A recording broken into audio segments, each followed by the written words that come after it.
So let us put ourselves in the holy presence of the Lord as we make the sign of the cross. In the name of the Father, the Son, and the Holy Spirit. Amen.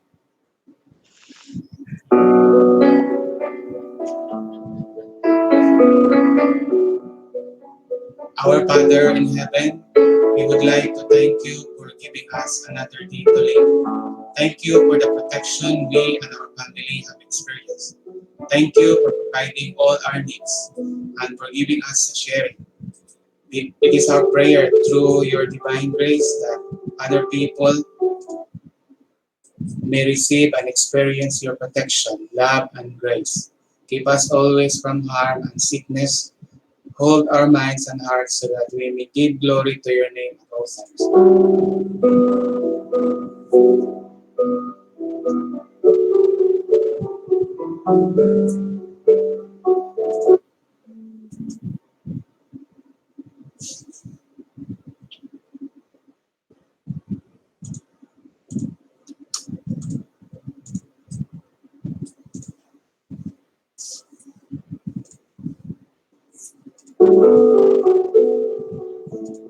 For our class today, teach us to learn how to listen attentively to the inputs of our teachers and classmates.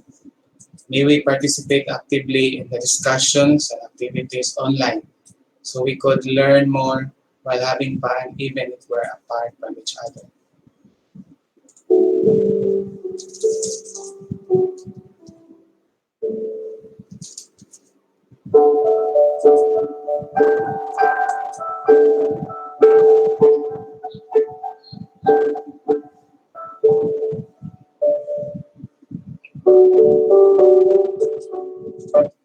May we respect and value each other's contributions and inputs as a building block towards harmony and peace.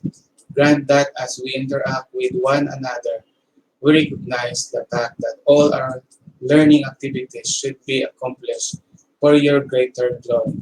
Grant that we recognize you in each of our classmates and teachers.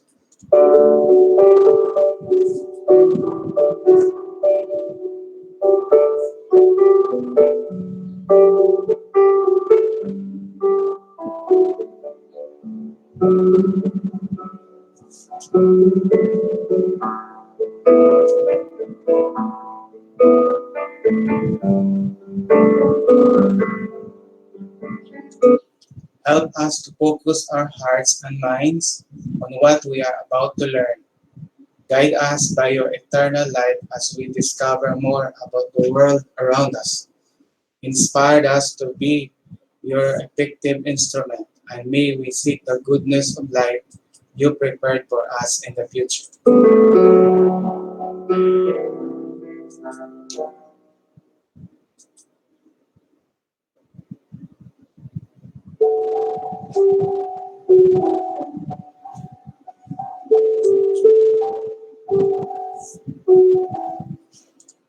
Continue to bless our country, the Philippines, and all the people. Heal our land and the people who are suffering right now. Help us to cope and recover from this COVID-19 pandemic. And may our lives be back to normal soon. Give us your wisdom to understand what is happening right now. And may we put our trust in you at all times.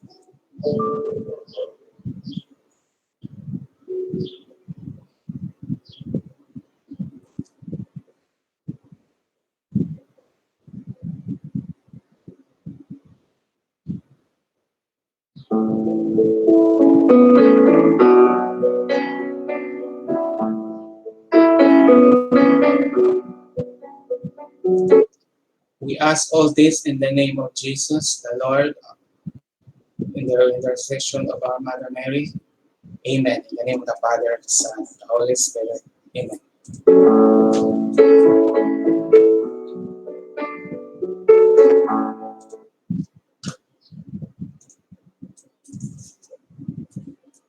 All right. Good morning, everyone. Morning. Sir.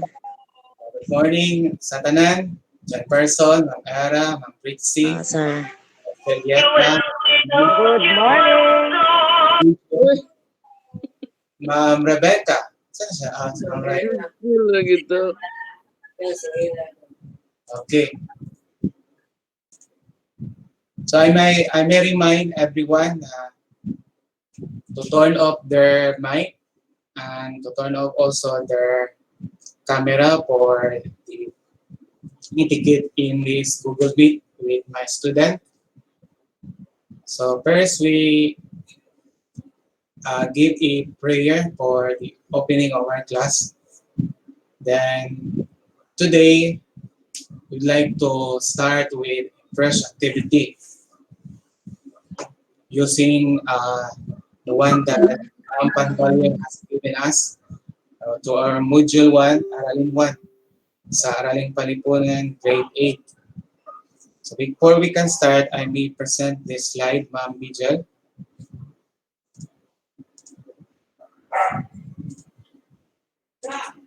Ma'am Era. So ito ang Module 1, Week 1, katangiang physical na grade 8.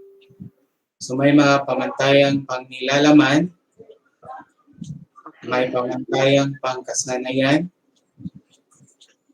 at ang kakayahan na kinakailangan ay nasusuri ang kanyang physical. Ito ang competency. Ito ang flow ng Module 1 sa Aralin 1. So unang gagawin yung pagsubok, pre-test, subukin. So ito ay may 15 tanungan, items. So ito ang kung ano ang nilalaman mismo sa katuturan at struktura ng PhD. So mayroong alamin, may panimulang gawain, tuklasin. Then ito ang konsepto na kasama sa Aralin 1. Then mayroong isip, isagawa, pagyamanin. So ang bandang huli, ang assessment ko ay isasagawa at pagyamanin. Pero lahat ng mga guide activities ay bahagi rin sa aking paraan.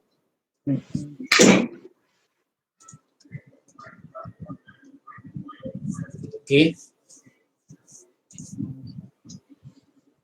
So una,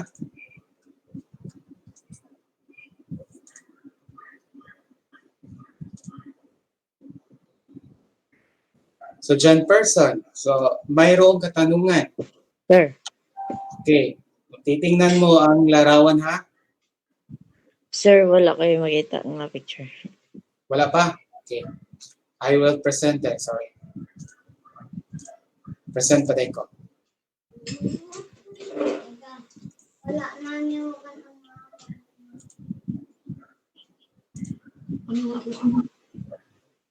Naana?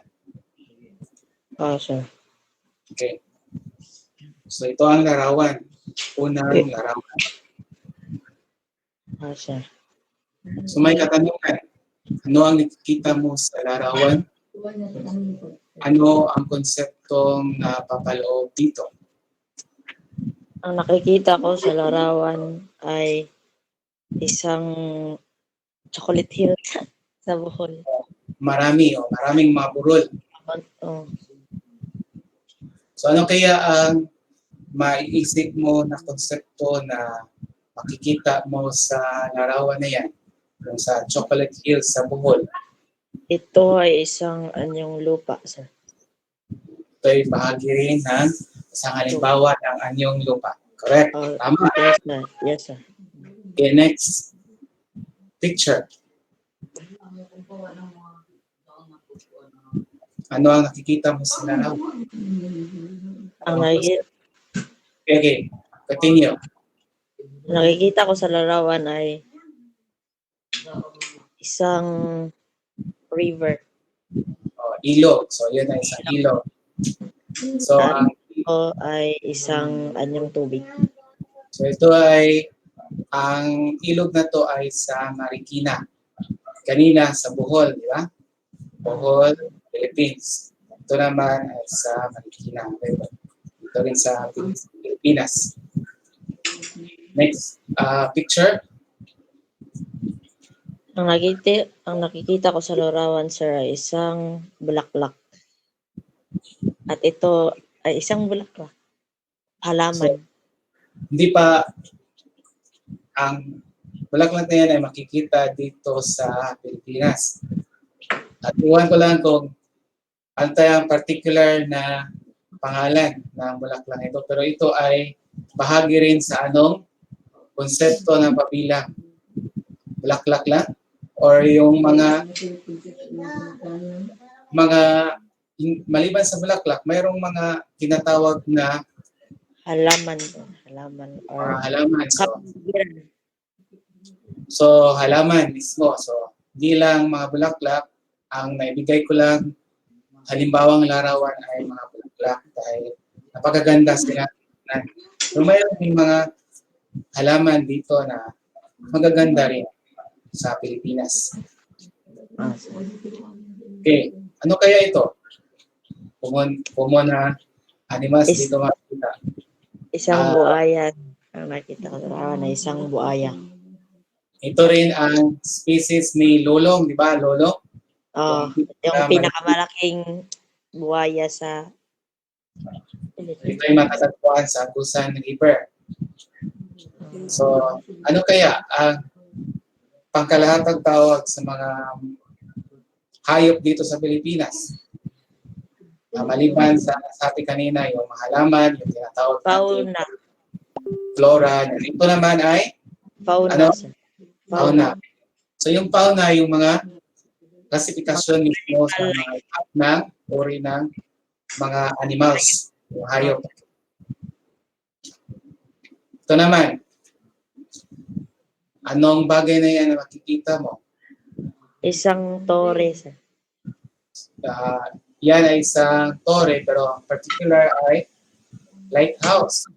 Lighthouse yan. So ano kaya makikita mo sa ibang bagay maliban sa lighthouse, sa ulap mismo? Sa mga ulap. Yan. Madilim or maliwalas or mayroong anong mga paparating na mga nangyayari? Parang umuulan, sir. Aring Umuulan. So yan ay kabilang sa konsepto ng anong maiisip mo. Kapaligiran mo. Maliban sa kapaligiran, yung makikita sa ating atmosfero sa Apawid. Yung tinatawag na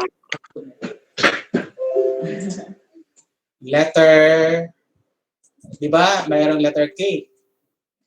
So, sinabi ni Ernie Baron na laging ni Kuya Kim na laging tandaan ang buhay ay Weather lang. so yung weather na yan ay kasama rin Klima. sa konsepto ng letter K.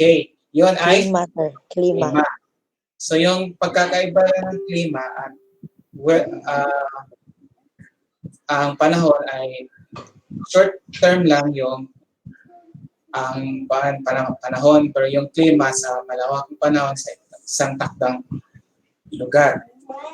So, yun ay bahagi rin sa konsepto. Okay. Sunod, ano makikita mo sa larawan? Isang tao, sir, na nagtatanim ng bigas. Nagtatanim siya ng ano? Nagtatanim siya, anong kanyang ititanim dyan person? Palay, sir. Palay. Palay, tama. So, ito rin ang interaction niya para mabuhay, di ba? Kung hindi siya nagtatanim, wala siyang makakain. Meron siyang makakain. So, yun ang ginagawa natin. So, hindi lang tayo na dito lang sa bahay, walang interaction. Lahat ng mga tao ay may interaction. Ano kaya ang konsepto ito na interaction ng tao sa kapaligiran? So, kanyang kapaligiran yung physical. So mismo ang tao ay may interaction doon. Kahit sa bahay mo, di ba? May interaction din dahil kung hindi ka mag-interaction, walang interaction, parang hindi ka na buhay. So hanggat may buhay ang tao, may interaction talaga. Sir. Okay. So ano kaya ito? Ang daigdig, sir. Yan. Lahat ng mga larawan na yan, diba lahat ng mga larawan, una, dalawa, ikatlo, hanggang sa ika-anim ay may na makikita natin sa ating Daigdig, sir. yan ay makikita natin sa ating daigdig. So yung una, yung ating lupa, diba? Panggit mo. Pangalawa, yung ating tubig. Pangatlo, ang flora. Pang-apat, ang fauna. Lima, yung klima. Pang-anim, yung interaction.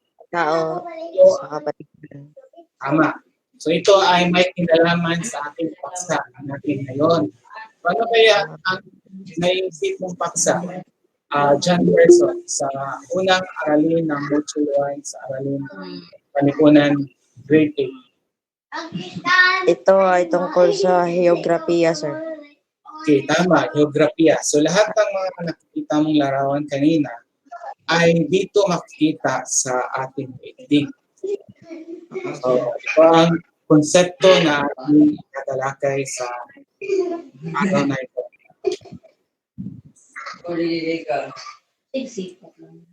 ito ay paumpisa lang sa pag-aaral ng lipunan at kasaysayan ng tao, talaga na makukuha ang geografiya.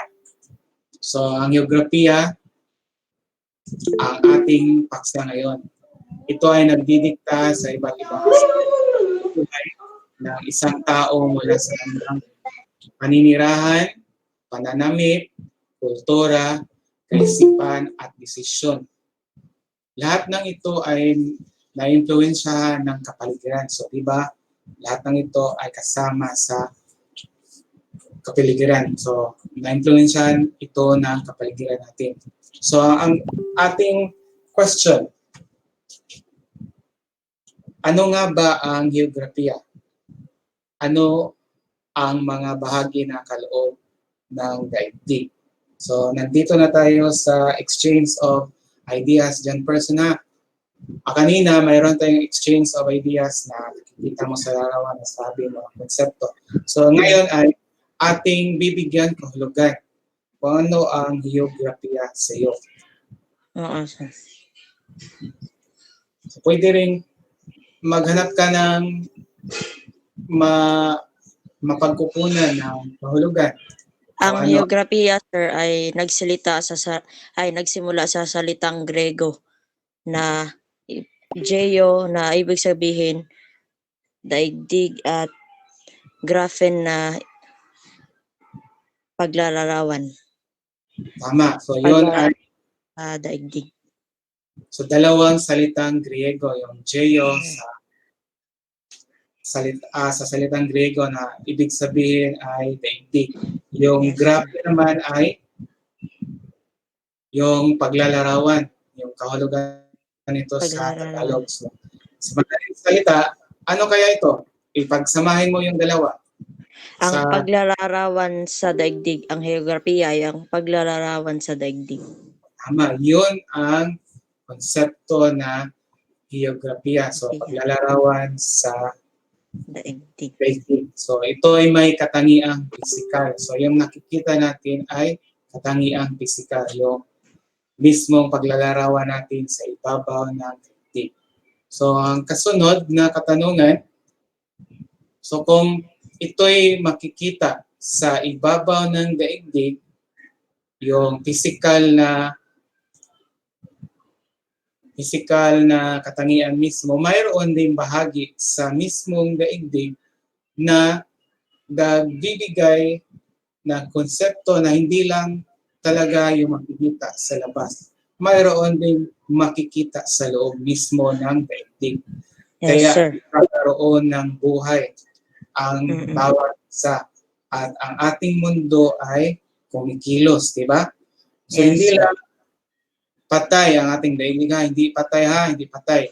Buhay na daigdig talaga. Kaya ang ating susunod na katanungan ay, ano kaya ang nasa bahagi nito na mayroon ang daigdig na magiging buhay talaga ating mundo? Di parang Ano, kaya ating titingnan ha. So tama. sa loob ng daigdig, sir, ay may tinatawag na crust, mantle, at core. Core. Okay, tama. So ito ang larawan ay may makikita ka dito, di ba? Yes, sir. So, yung nabanggit mo, yung Crust, mantle, and core. yung panlabas na physical na katangian ng daigdig yung nasa crust ito. So, makikita rin dito ang continental crust of granitic, yung mga sa lupa. Then, maaari ding oceanic crust, yung sa tubig mismo. Yes, sir. Yes. Ang ice cap sa North Pole ay kabahagi rin ng Earth's crust. So kasama rin ang mga kontinente at karagatan sa Earth's crust. So mismo sa ilalim ng daigdig, mayroong dalawang layer. So ano ang pangalawang layer? Mantle, sir. Mantle. So yung mantle ay isang patong ng mga batong napakainit. Kaya malambot at natutunaw Ang ilang bahagi dito. So kaya ang bulkan kaya, saan kaya nagmumula yung init ng bulkan? Sa, ano, sir, sa core. Mismo. So may dalawang bahagi yung core. So yung outer Outer core, core at inner core. so yung outer core ay likido. Yung napakainit na papunta rin ito sa mantle. So mula sa mantle, lalabas niya ito para makabuo.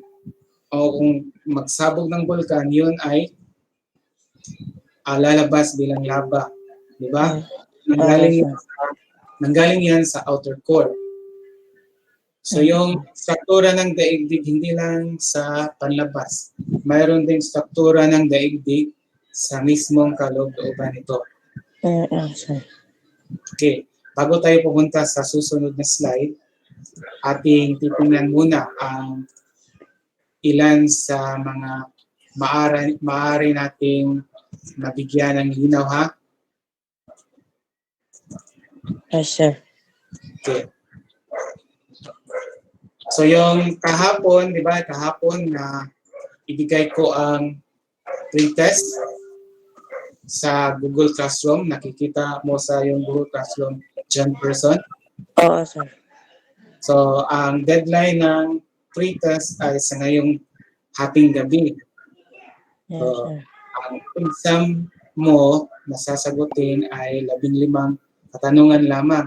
So ito ang booking. So hindi ko na lang na take up kanina dahil ito ay panimulang pagtataya lamang. So maaaring pagkatapos nito magsagot ka sa inyo. Sir. Pero nagsimula ka na bang sumagot ng pre-test? Hindi pa, sir. Okay, titingnan mo lang yung link ha sa yung Google Classroom. Yes, sir. So ito ang kaninang konsepto. So kanina napag-usapan ang geografiya. So ito ang nasabi ko kanina, paglalarawan sa katangiang pisikal ng daigdig. At hindi lang sa katangiang pisikal ng daigdig, mayroon din itong kaugnayan sa ating pamumuhay dahil ang tao ay, nasabi mo kanina sa larawan, mayroong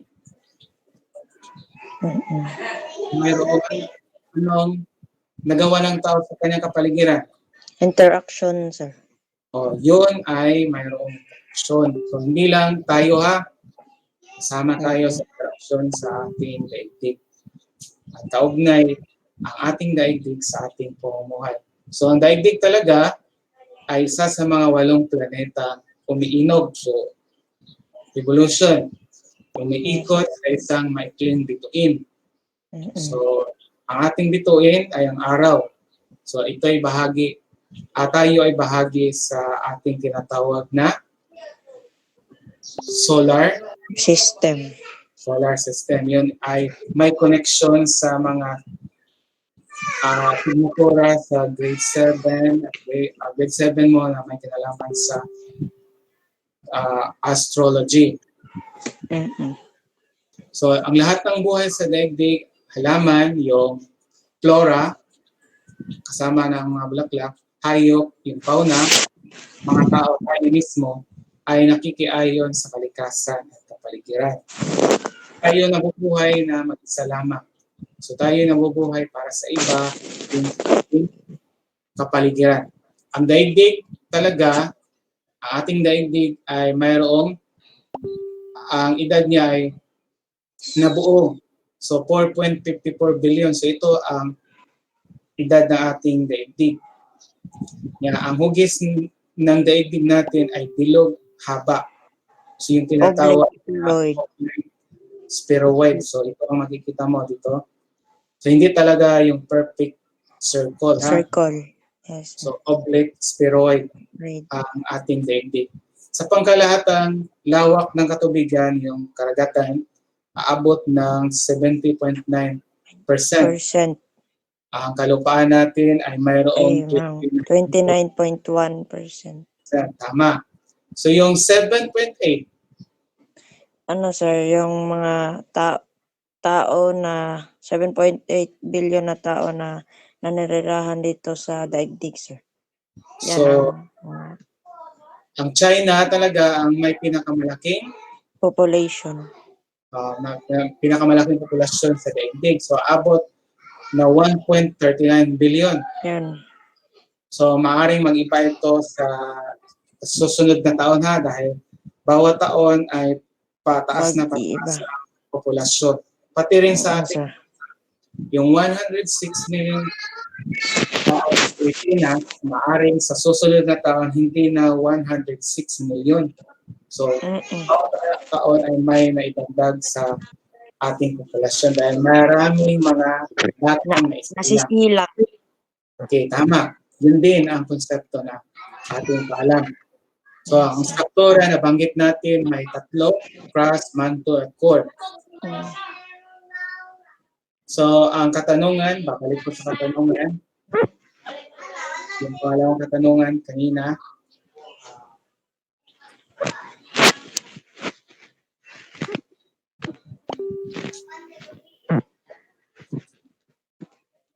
So, bilang mag-aaral, bakit mahalagang mapag-aralan natin ang daigdig at ang bahagi nito? Upang malaman natin, sir, kung ano ba talaga ang ating tinitirhan at ano ang mga bagay na dapat nating malaman dito sa ating daigdig. Tama. So hindi lang ang katangiang physical, di ba? Yes, sir. Pati na yung mga nasa loob mismo ng ating mundo. So pati rin sa ating sarili, mga tao dito sa ating bansa, hindi lang ang mga dapat nating matitingnan ang physical na katangian, pati rin sa kalooban. Para natin, yung nasabi mo ngayon, ay galing rin sa kalooban mo, di ba? Naranasan mo noon at naibahagi mo ngayon bilang isang kaalaman. So yung kaalaman mo, pagpapahalaga mo ay kasama rin sa iyong kalooban, sa iyong sarili personal na nandoon sa loob mo. Yun ang bigay mo sa akin. Yung mga kaalaman, mga hinuha mo. So yung pangalawang tanungan dyan, paano mo mapahahalagahan ang kaugnayan nito sa ating pamumuhay. So ito ay geografiya, kaugnayan ng geografiya sa ating pamumuhay. Ano, sir? Okay. Continue. mapapahalagahan natin ang heograpiya sa pamamagitan ng aalagaan natin ng mga kalikasan, hayop, hindi tayo mamamatay ng hayop dahil ito ay may Okay, tama. So yan ay isang paraan lang na dapat nating pahalagahan lahat Yan. ng buhay. Hindi lang mismo ang tao, pati yung mga hayop, di ba? Nabanggit mo. At Oo, mga sir. At sa kasalukuyang panahon, di lang hayop, mga halaman, pati rin ang ating kalikasan. Nabanggit mo yung kalupaan, Sir. katubigan, dahil babalik din sa atin yung mga maling ginagawa natin. Ginagawa natin. So yun ay ating mga konsepto na maaring ma-connect sa geografiya. Dahil hindi lang ito basta physical na lang, mayroon itong connection sa ating buhay. So bilang wrap up ha, ito ang wrap up ko sa ating discussion. Para ang kasunod nito ay may sagot na yung mga activity. So, ang wrap up kanina, yung first ay C. So, yung nakikita mo sa mga larawan. Pangalawang, ginagawa natin yung exchange of ideas. Yung sinabi mo, ano ang nakikita mo, sektong nakikita mo sa larawan. Then, pangatlo, yung thinking mo sa mga pamprosesong tanong.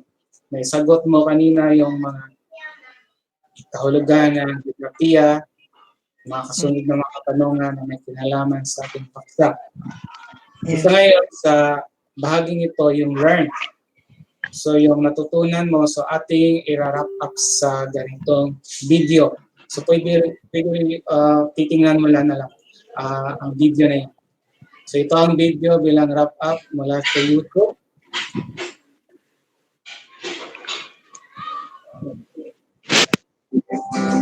Nakikita mo? Hindi, sir. Hindi pa, okay.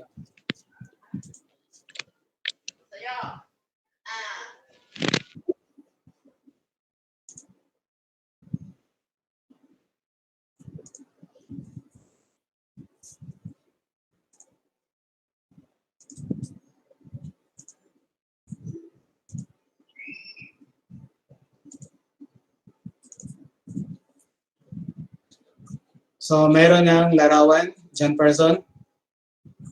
Nakikita mo na ang video. So, iti-play ko na ang video ha.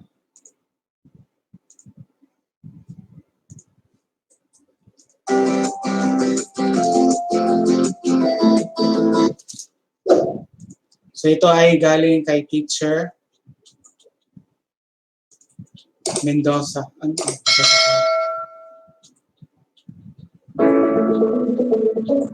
Magandang araw. Ang ating tatalakayin ngayon ay tungkol sa katangiang pisikal ng daigdig.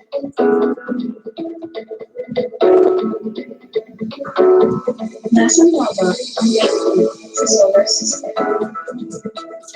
Tama, ito ay Venus and Mars.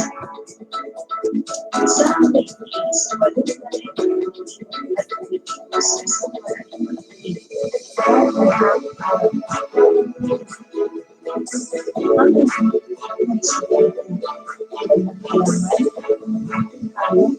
at tao ay kumuha ng enerhiya sa araw.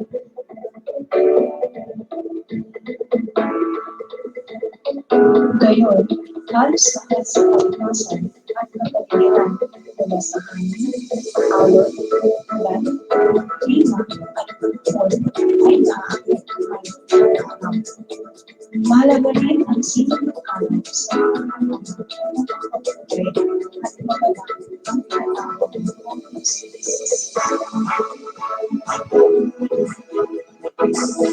sa magkala, ang mga halaman ito at nagbibigay ng oxygen na mahalaga sa lahat ng mga. Mako naman tayo sa struktura ng daigdig. Ito ay binubuo ng crust, mantle, at core. Ang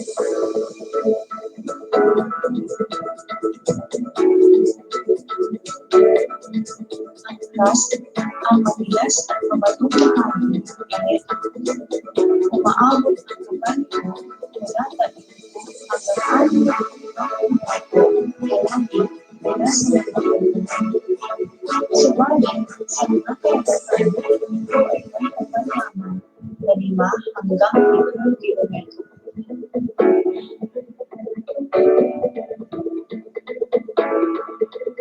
Ang Mother naman ay isang patong ng mga batong nakikita kaya malambot at tunaw ang ilang bahagi.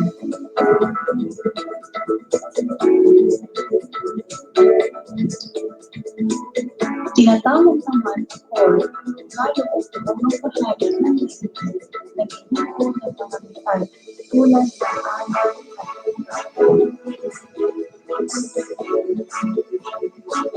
ang daigdig ay nag-create ng malalaking masa ng sweet bato na hindi nananatili sa posisyon. Sa halip, ang mga ito ay gumagalaw na tila mga bansang inaabot sa langit.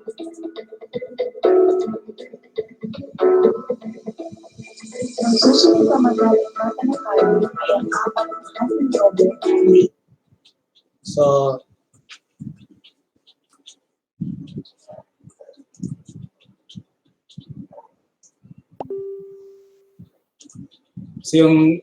ang wrap up natin ay mula sa katangiang pisikal ng daigdig. At ang panghuli ay may tungkol sa struktura ng daigdig. Ang mga kasunod na mga aralin ay may kinalaman na sa ating topografiya. May kinalaman mismo sa mga nabanggit mo kanina ng mga larawan. So sa ganito ang parte, ang ating isusunod na ay ang sa learn. So yung learn ko na ay sa bahagi ng sa isip. Sir. Dili madungog pa? Kusog-kusog na? Kusog naman, sir. Okay. So ang gagawin mo ngayon, John Person, ay mag-umpisa ka ng magsagot sa Activity. activity, yung sa isa-isip, yung learn. So nandito, di ba? So maaari mo gamitin yung apps na Word or yung WPS kung mayroon ka. Or kung wala kung may kabagalan lang, pwede rin kang gagamit lang ng papel. Kung alin ang mas madali sa iyo sa pagsagot. So, ito ay bahagi na tayo sa learn at papunta na tayo sa activity, yung app. So, yung app mo ay nasa isagawa at pagyamanan. So, ang isa-isip mo, ito rin ay tinatawag na generalization, ha? Kung ano ang natutunan mo kanina. So, ito ang learn. Isa-isip. Dito naman, ang isagawa ay sa activity mismo, yung self-paced. Ikaw mismo ang magsagot. Yes, Maaari ka sir. nang mag-umpisa ngayon. So, sa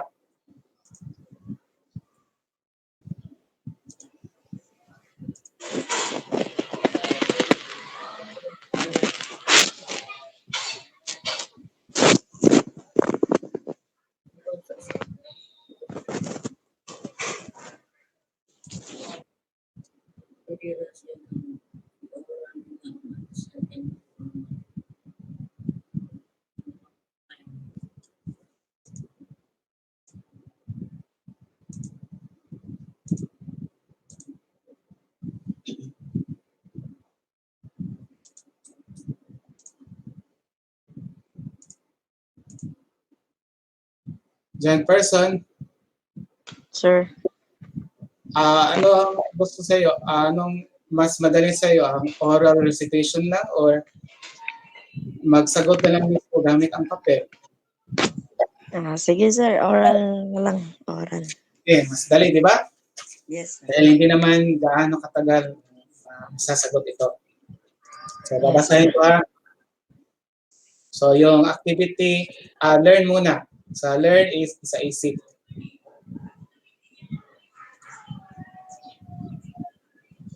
So, babasahin mo at sasagutin. Sa isa-isip. Ang daigdig ay hugis oblate spheroid. Binubuo ang estruktura nito ng mantle, core at crust. Sa kasalukuyan, mayroon itong 7.8 bilang ng tao na naninirahan sa buong mundo. Sa kapaligiran umaasa at kumukuha ng kanilang mga pangangailangan ang tao. Naapektuhan ng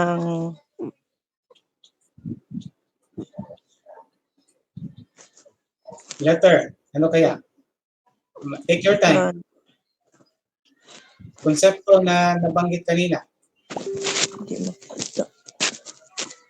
naapektuhan ng Take your time. Yun ang kapaligiran ang gawain, kabuhayan at kasuotan ng mga taong naninirahan dito. Okay. So, yon ay sa natutunan mo, sa isip. So, yung number 5, tama ka ba sa yung naisagot? O 100%? Sure? Sir. Yes, sir. 100%? Simple, di ba? So, ano kaya ang paksa natin sa ating araw na yun? Ngayong araw. Diba, banggitin mo yung paksa natin ngayon. Ay ba ito na isang mong kapaligiran? Ang paksa natin ay nagsisimula sa H. so ano ang letter H?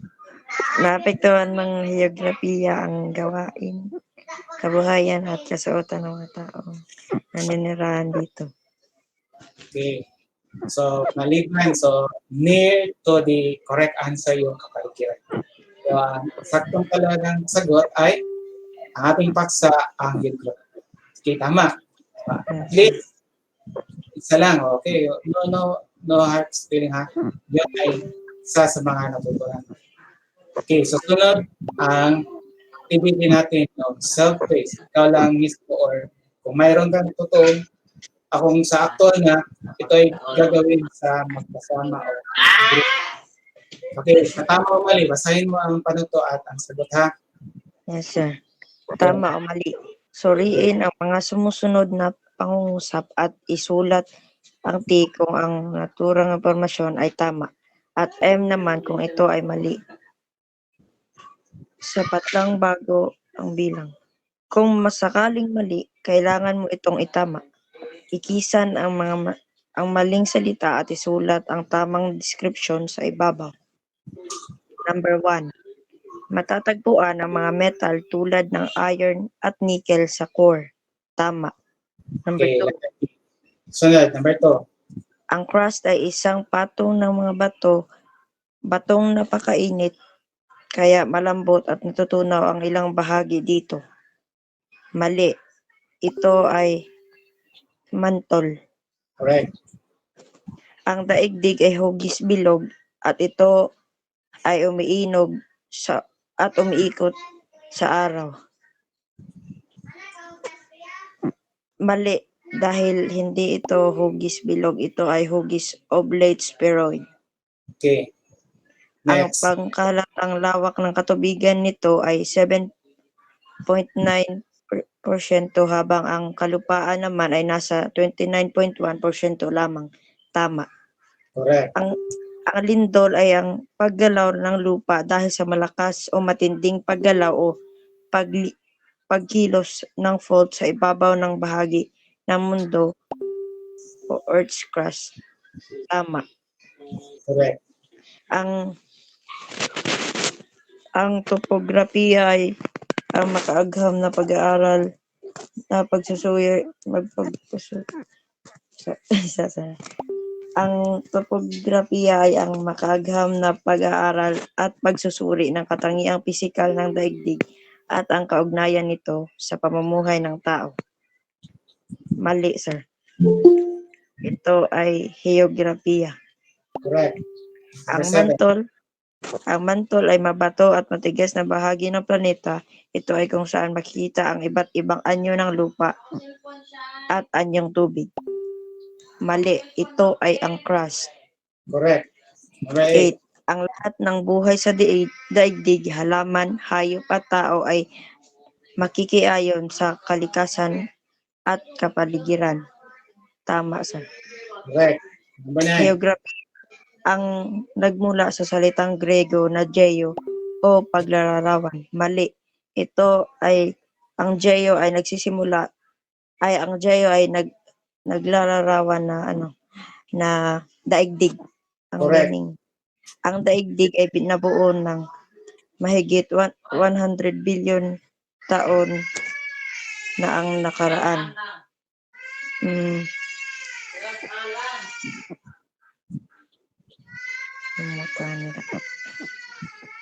Take your time. Mali, sir. Mali talaga. Hanapin mo lang yung eksakto bilyong taon na. 720. Tingnan mo yung sa control mo.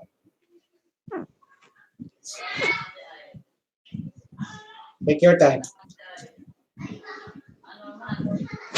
Ito.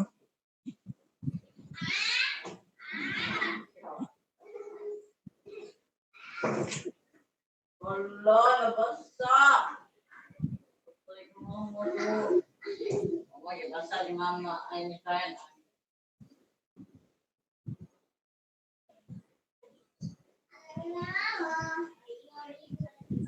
Nakikita mo na? 1 person? Di pa, sir. Okay, hanapin mo lang. Mas madali yan kapag natutingan mo. 4.54 billion na taon na ang sir. Okay, tama. Yun. So, yun ang bilang taon na nakaraan sa ating daigdig. So, yung letter B, magpapalalim ng kaalaman.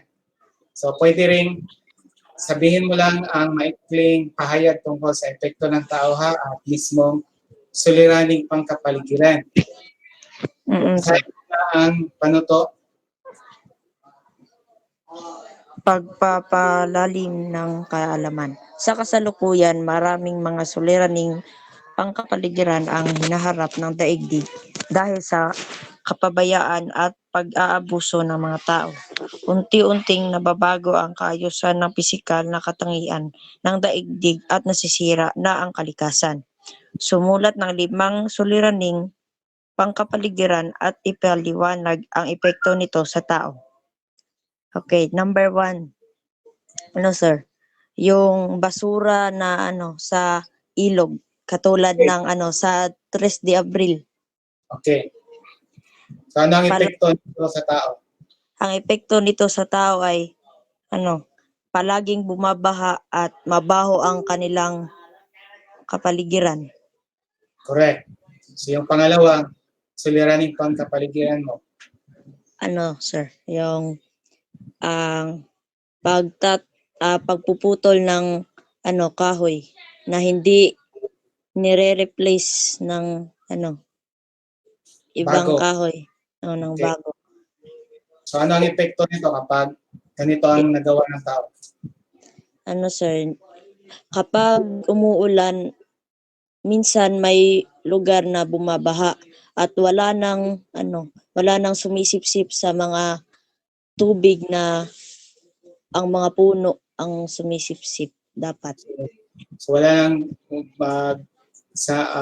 sumisip na tubig sa tubig baha dahil sa bukid. Sir? Okay. Next, yung pangatlo, suliraning pagkapaligiran mo.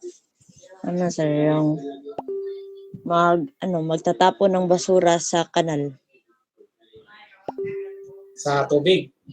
Oo, sir, sa kanal. Okay. So ano kaya ang epekto nito kung sa tubig tinapon ang basura? Yung mga kanal ay magkaklag at ito ay nagsisimula rin ng baha. Baha. Mayroon pa. Mm. Ano pa? Magkakaroon tayo na letter S. Magkakaroon. Di ba yung maliban sa COVID-19, mayroong mga, Lip pwede rin, leptos, viruses. sakit. Yon ay sakit. So yung number 1, number 2, number 3, dalawa na lang. Number 4. Yung Tingnan mo yung nakapaligid mo. Tapos ka na sa lupa, sa tubig, sa mga puno. Ano naman ang yung dalawa? Dalawa na lang ang natitira. Yung makikita mo sa iyong kapaligiran. Na dahil din sa pag-abuso ng tao. sir, yung mga hayop na pinapatay. Okay, correct.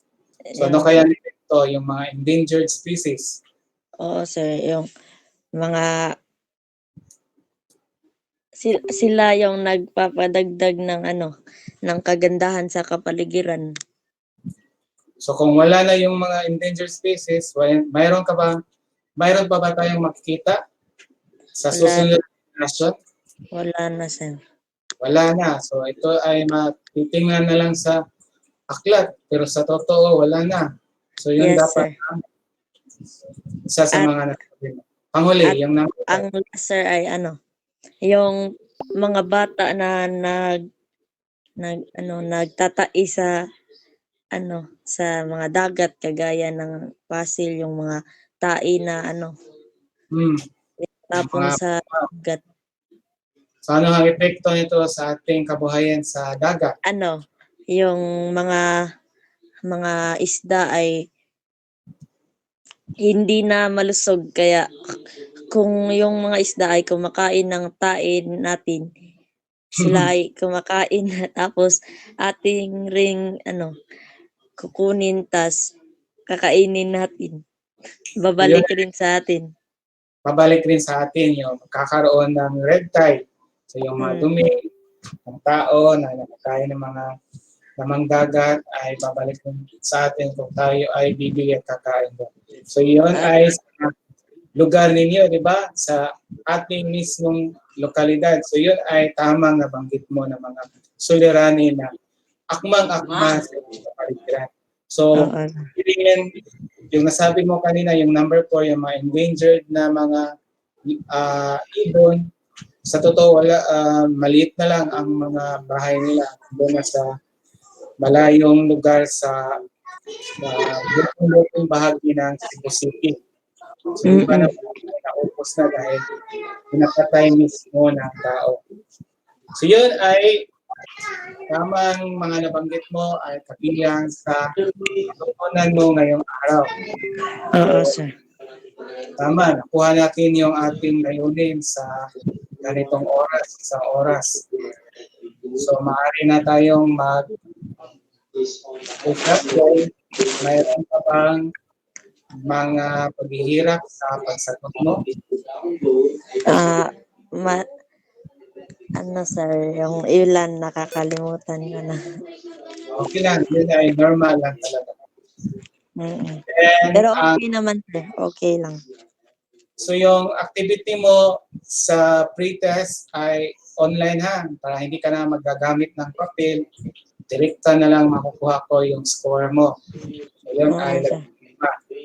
then yung activity 1 mo, yung activity guide na naibigay ko, ito, kung may kahirapan sa pagsagot gamit ang apps na nandun sa cellphone, susundin mo lang yung format.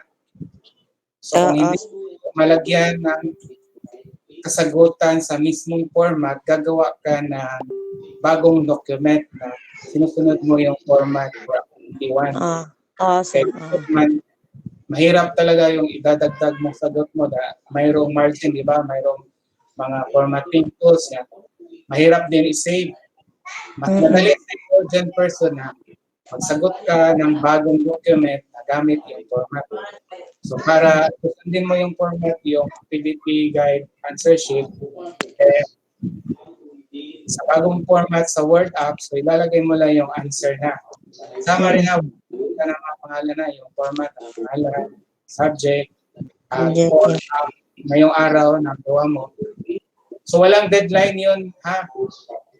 Hindi ko tatingnan ko kung meron bang deadline na nakalagay. Sir. Ang deadline lang is one day after. So, ipasa yan bukas sa activity, assignment mo, activity 1. So, ang deadline na nakalagay dito sa Google Classroom mo ay sa pretest lang na saan nag-implement. So, yung pretest na yan ay magiging test sa last day natin sa ikatlong araw. So, what pamaan, sunod na gagawin mo ngayong pagkatapos nito ay mag-isa ka sa aralin to para sa susunod na araw. Yes, sir. Tapos na tayo sa unang araw. Congratulations. At sana bukas, ganun ha, tuloy-tuloy na hanggang ito ay magaganap na mabuti o successful. Ito ay gagamitin namin sa actual na klase sa August 24.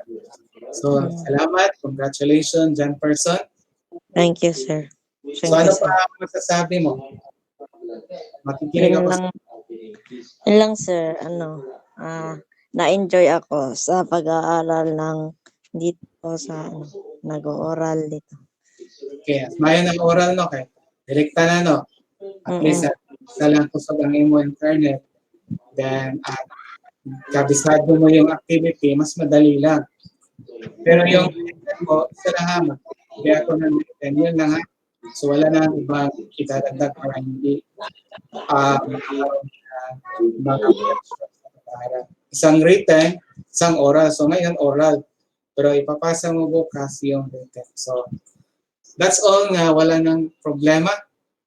So okay kay John Person ang ganitong gawain daw, Ma'am Bijel, Ma'am Era, na nakuha din niya sa oral citation kanina. Then ang written output niya ipapasa bukas. Okay? So ano kaya ang masasabi sa mga ating observer dito? Si Ma'am...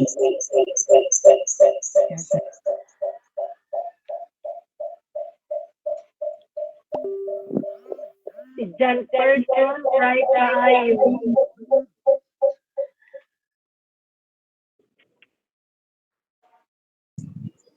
Yan, masagtan din si Sir Ronald. Okay, thank you ma'am. Congrats, sir. Congrats, sir, ha. Ang John Person. Thank you, ma'am. Congrats, Thank sir. you. Congrats. Thank you. Share your share cam, open your cam. Pwede na mo share, Ronald. Ang katungkuan ba, ang imong prayer taas lang kayo? Oo, taas siya. Taas kayo ba, imong prayer? No? Pwede na pag-isay sound nga imong waton. Dito siya ma-shorten. Kuan.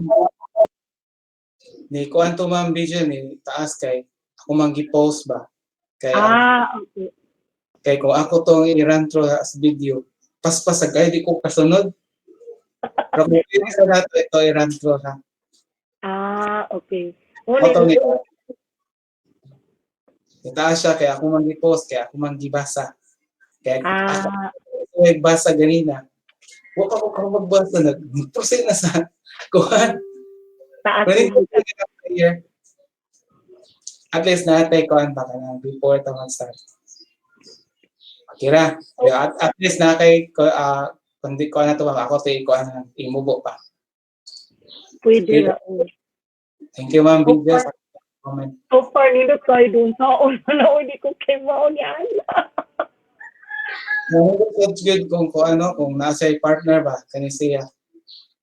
Actual lagi na, makita na natin ni August 24. Sila So, ba? ang Sila.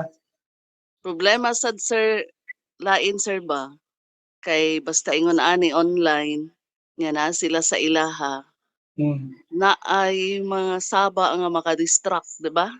Tuyo to. O parang di sad nila kay naman sa balay niya.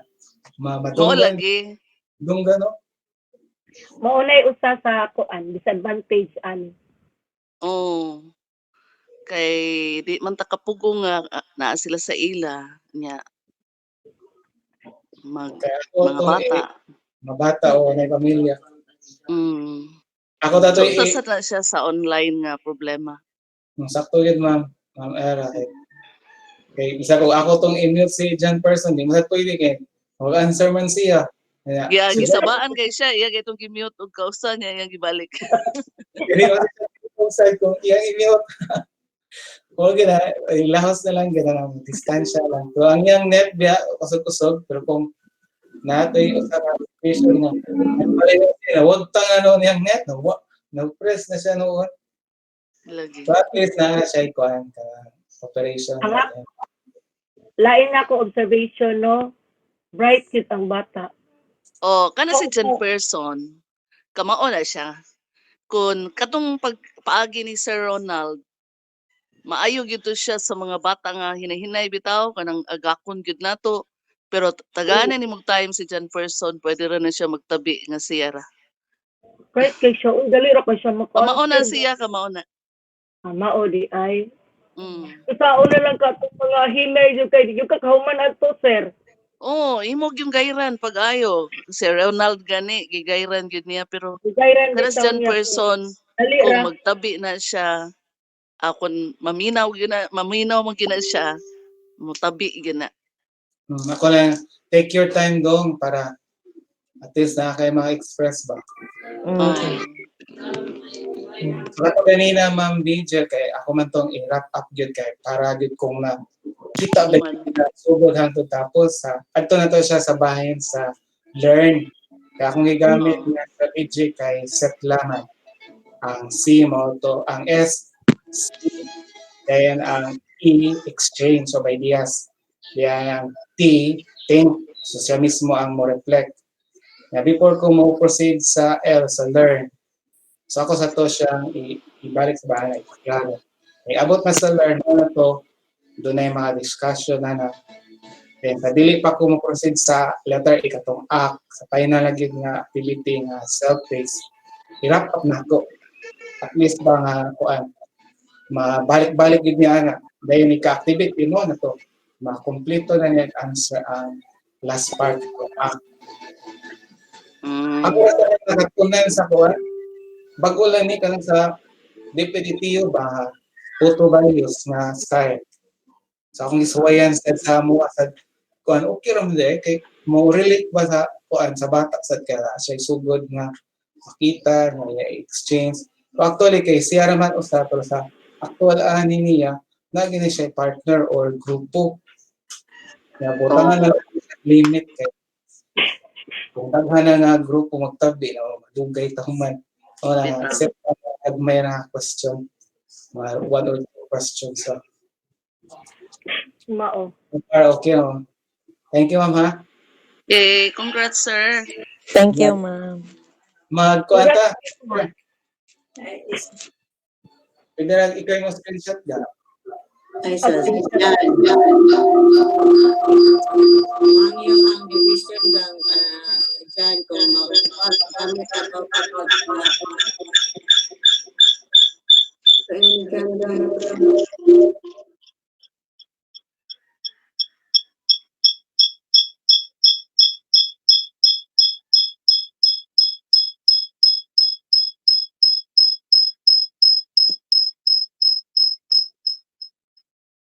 Ang nag-echo man.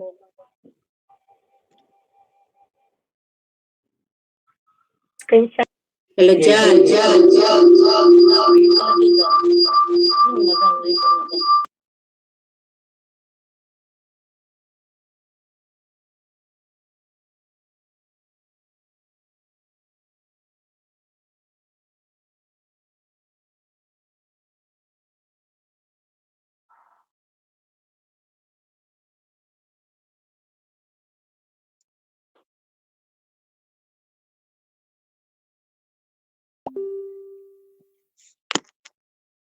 Diyan, i-on mo camera dyan.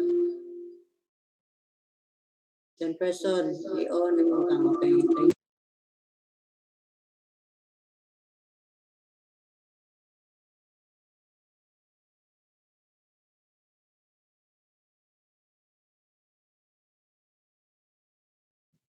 Ma'am. Diyan.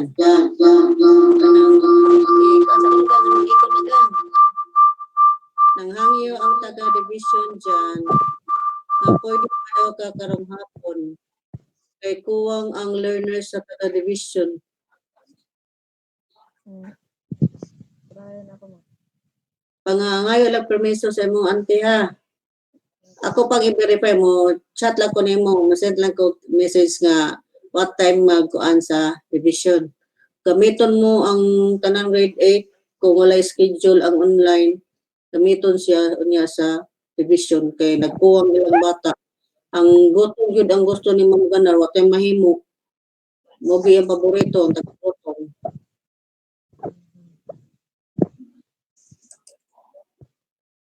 Diyan. Oh, ma'am. Pananggin ni ate ha. Ante na ni Ma'am Charis. Oh, ma'am. Unsa man na sa side sa mama ay mugyo ka ng sabana ka niya kang Ma'am Charis. Sa papa, igsoon sila sa akong papa.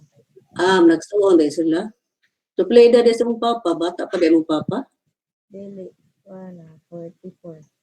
Bata pa, buwang pa ko. Maguwang Ma'am Charis or So maguwang din ni Ma'am Charis. Igan, lapilaw na edad na minyo sa din mong papa dyan. Na bata pa mo ka dyan. kita na. Alin lang. Mana ka, sister? Mana ka, sister? Maya, So pwede na sila out gang. pwede na Ma'am Era.